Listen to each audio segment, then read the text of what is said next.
유정복 정치인은 정, 정직하고 정의롭게 일해서 복, 복을 드리는 사람이 되겠습니다.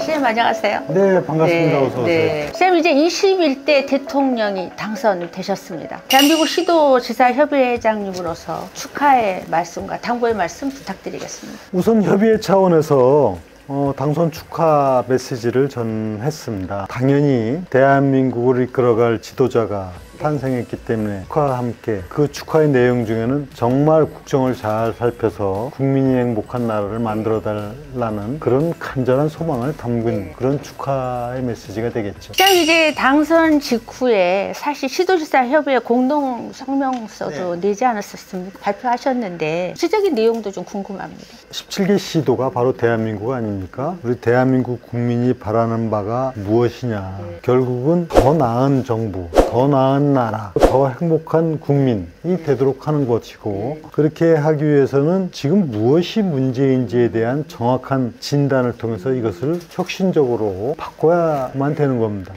그 첫 번째가 지금 개헌이다. 즉 개헌을 통해서 대한민국이 어떤 문제 때문에 이런 어려움을 겪고 있는가 하는 것을 확인한다면은 바로 새로운 미래를 위해서 개헌이 필요하다는 내용을 비롯해서 그 다음에 어떻게 국정을 해야 되고 또 국민과 소통을 해야 되고 그런 내용을 담아서 건의문을 냈는데, 내용의 핵심은 결국은 지방정부가 제대로 역할을 하도록 해서 국가 발전이 이루어지도록 해야 된다. 그런 내용이 이제 핵심 내용입니다. 지방 분권형 개헌이 좀 더 소중하게 생각하시고 또 추진하고 계시겠죠? 민주주의를 성장 발전시키는 것은 풀뿌리 민주주의라고 하는 지방자치가 건전하게 발전해야 되고 지방정부가 거기서 역할을 할 수 있도록 하는 형태로 바뀌어야 되는 겁니다. 그것이 바로 분권형 개헌의 기본적인 취지죠. 우리나라 헌법에 지방자치와 관련한 규정이 딱 2개 조항밖에 없습니다. 그래서 이제는 이 분권형 개헌에 지방자치에 대한 명문 규정을 두고 최소한의 자치권, 기본권이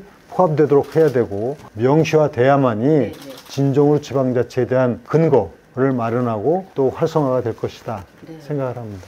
그 중앙지방협의회도 조속히 개최했으면 좋겠다는 건의도 하셨다고 그러더라고요. 지금 중앙지방협력회의 구성과 운영에 관한 법률, 이 법에 의하면은 분기별로 중앙지방협력회의를 하도록 돼 있습니다. 금년에 국정 상황이라다 보니까 나라 발전을 위하고 국민 행복을 위해 할 일이 지금 다 중지되어 있는 거나 마찬가지 아닙니까? 중앙정부가 중심이 돼서 국가 권력으로 지방정부를 통제하듯이 지시하듯이 함명하듯이 하는 시대는 낡은 시대 정신이에요. 진정으로 지역의 주민, 즉 국민의 얘기를 경청하고 이것이 국정에 반영되도록 하는 이런 차원에서라도 그동안에 밀린 숙제 해야죠, 당연히. 인천에 성공한 정책이 참 많이 있어서 눈길을 끌고 있거든요. 그 많이 잘하는 것 중에서 저출산. 저출생 문제는 대한민국의 지금 심각한 재앙과도 같은 현실인데, 이것을 2024년도 경우 1년 전 대비 출생아 수 증가율이 11.6%나 늘어나는 저출생 극복 성공 정책이 이루어졌습니다.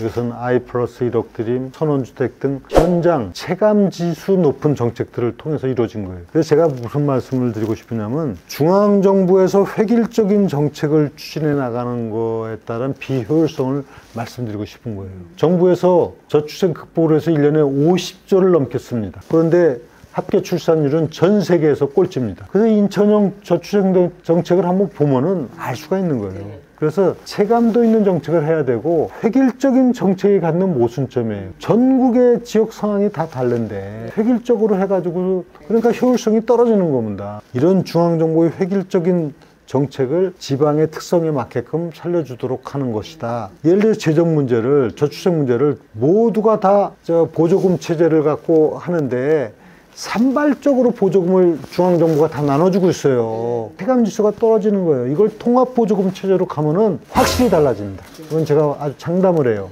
그렇게 하기 위해서는 이런 주요 부처가 혁신적으로 개편해야 돼요. 정책에 대한 이해가 있어야 돼요. 첫째. 그 다음에 분명한 대안을 제시할 수 있는 이런 역량이 있어야 돼요. 그 다음에 세 번째, 과감하게 용기 있게 추진해야 되는데 새 정부에서 잘해주기를 기대할 뿐입니다. 현재 인천의 인구 정책을 좀 다른 시도가 좀 공유하고 전국화할 수 있는 방법 없을까요? 그래서 저희가 각 시도에서 이제 우수 정책들을 사례를 전부 다 취합해 갖고 공유하려고 그럽니다. 시도의 우수 정책들을 지금 전부 다 발췌를 해서 공유해서 필요한 부분은 또 도입하고 이렇게 할 계획을 지금 추진하고 있습니다. 시장님, 인천은 섬이 참 많잖아요. 시내버스 요금으로 백령도를 간다. 와, 이건 너무 매력 있는 거 아닌가요? 올해부터 시내버스 요금으로 모든 도서를 갈 수 있도록 하는 여객선 준공영제인데, 이걸 통해서 들어가는 예산이 금년대 추가 예산이 24억이에요. 인천시 예산의 0.02%도 안 돼요. 그러니까 아주 적은 돈이지만 체감 지수는 엄청난 거죠. 그래서 저는 대한민국의 모든 도서를 이렇게 해야 된다고 봐요. 그거 예산 그렇게 많이 안 들어갑니다. 이게 발상의 전환이 필요한 거예요. 군수로 시작하셔서 국회의원, 행안부 장관, 광역단체 다양한 경험에 특별한 이력이 있으시잖아요. 이처럼 고비마다 중요한 역할을 정말 하시는 운동력이 열정일까요? 지극히 당연한 일. 그 자리에서 책임을 다하는 거예요. 지극히 당연한 거예요. 책임을 다하기 위해서 모든 열정을 다 쏟는 거예요.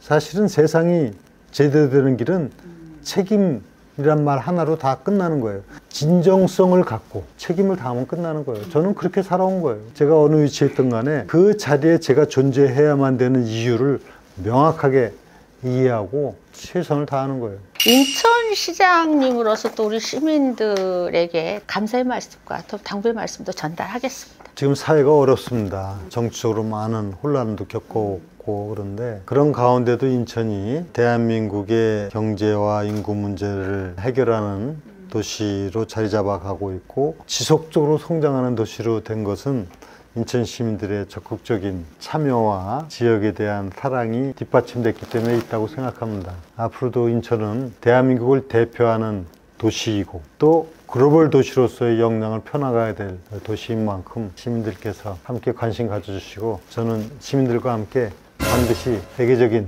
도시 인천을 만들겠습니다. 이제 마지막으로 대한민국 시도지사 협의 회장님으로서 각 단체장님들에게 드리는 당부의 말씀. 지방정부의 총합이 바로 대한민국이다 하는 얘기를 늘 해오고 있습니다. 그런데 지방정부가 더 역할이 큰 것은 실질적으로 주민들의 삶의 현장이고, 이러한 지방정부의 발전을 통해서 진정으로 지역 주민들의 행복이 이루어지고 국가 발전이 이루어진다 하는 측면에서 우리 지방정부에 있는 모든 분들이 힘을 모아서 지역도 잘 되고 나라도 잘 될 수 있도록 함께 노력해 나가십시다. 제가 대한민국 시도지사협의회 회장으로서 여러분 모두와 함께 힘내서 건강한 지방자치 발전을 노력하겠습니다. 여러분 어떻게 보셨습니까? 저는 시장님과 인터뷰를 하면서 시장님께서 말씀하셨던 국민에게 복을 주는 그런 단체장들이 돼야 된다는 그 말씀이 굉장히 와 닿았는데요. 더 많은 쓰임이 있는 단체장님이 되시기를 기대하면서 마무리를 하겠습니다. 네, 감사합니다. 네, 수고하셨습니다. 애쓰셨습니다.